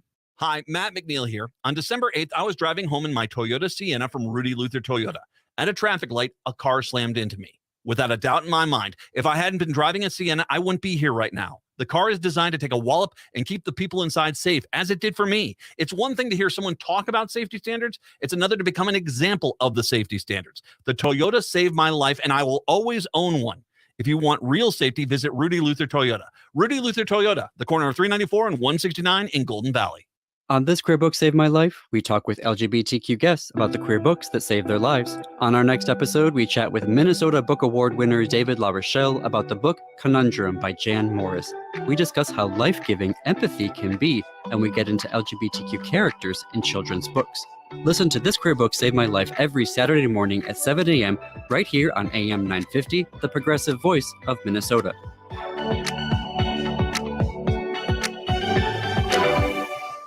2023 is here, and you can make it the year of the Eagle with the National Eagle Center. You and your family can enjoy exciting Eagle experiences, including field trips, private habitat tours, and exclusive behind-the-scenes tours. Meet live eagles up close, view bald eagles and golden eagles in the wild, and receive personal one-on-one education with dedicated and knowledgeable Eagle experts as you journey into the world of eagles like never before. Learn more and plan your unforgettable Eagle experience today at nationaleaglecenter.org/experiences. God, they're laying into Trump right now. God, it's delicious. Here's one I thought was pretty good. Trump is fighting the release of his DNA in a rape case, evidence that could exonerate him if he's innocent. Let that sink in, which is, I think, he's fighting that. I think that's a good point. Someone posted this. The numbers here of him as far as liked in different areas. Here it is. Sweden, Trump's approval rating in Sweden was 15%, Biden's 85%. Reminder, every Republican talked about how Donald Trump is the most beloved president worldwide. Funny story. Belgium, his approval rate in Belgium was 9%. Biden is 79%. Netherlands was 18. It's 86 now. Germany 10, 78. There's pretty much Australia, Canada, UK, Spain, all of them. You can see that it's there. But the thing that's getting Trump the most grief right now is the fact that he is basically out there pushing Trump Ice, natural spring water, a spring water that was discontinued in 1910. And basically that's what he brought to East Palestine, Ohio, to give to the people who once again have suffered from a train accident that was partially due to the fact that Trump basically said you can take these toxic chemicals through these populated areas and you do not have to clean up the brakes. Oh, Trump in East Palestine. Have fun, everybody, because nothing like a toxic train spill. Boy, oh boy, that sounds like fun. Oh my God. You want to know the truth? This might be the worst thing that Trump could have done, is to go on out there and do this, because it shows you how horrible he is as a president, how bad he did his job. Oh God. Donald Trump's grades were listed at his GPA is 1.28%. Oh, it's part of what Marjorie Taylor Greene is trying to latch onto is this idea that regardless of reality and facts,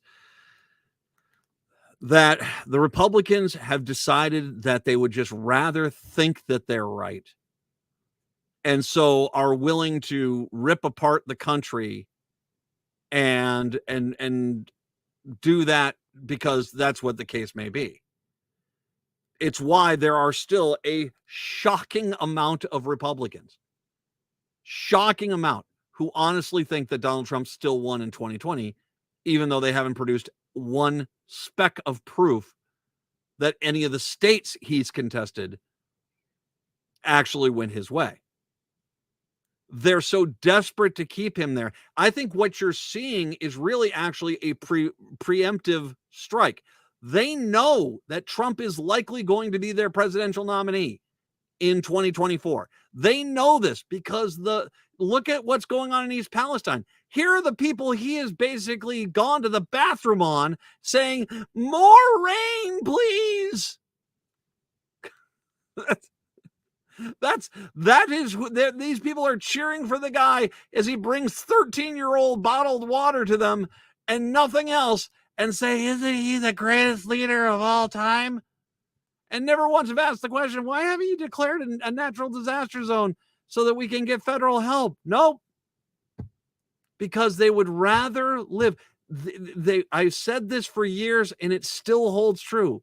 Republicans love Trump more than they love their jobs, their homes, their families, their kids, their quality of life, their health, their money. There is nothing that Trump fans love more than Trump. And Trump fans could walk into their house, find Trump sleeping with their spouse, and the first things out of their mouth will be, damn Democrats, because that is who they are. This whole thing in East Palestine just shows you clearly how bad it was. Oh, God. We'll have more on this. We'll determine if we're back tomorrow. I will say this, Native Roots Radio is coming up at 6 o'clock. Brett, drive safe. I'll talk to you soon. We'll be back soon. Till then, see ya. Bill Maher. Every year, somebody, I don't know who, but they keep a registry. All right. Yeah, I'll keep you posted for tomorrow, but I'm kind of guessing not if we're getting blowing snow being on the hill, but we'll let you know. No problem. Let's Big Max here. Trump is currently hanging out signing hats for people buying big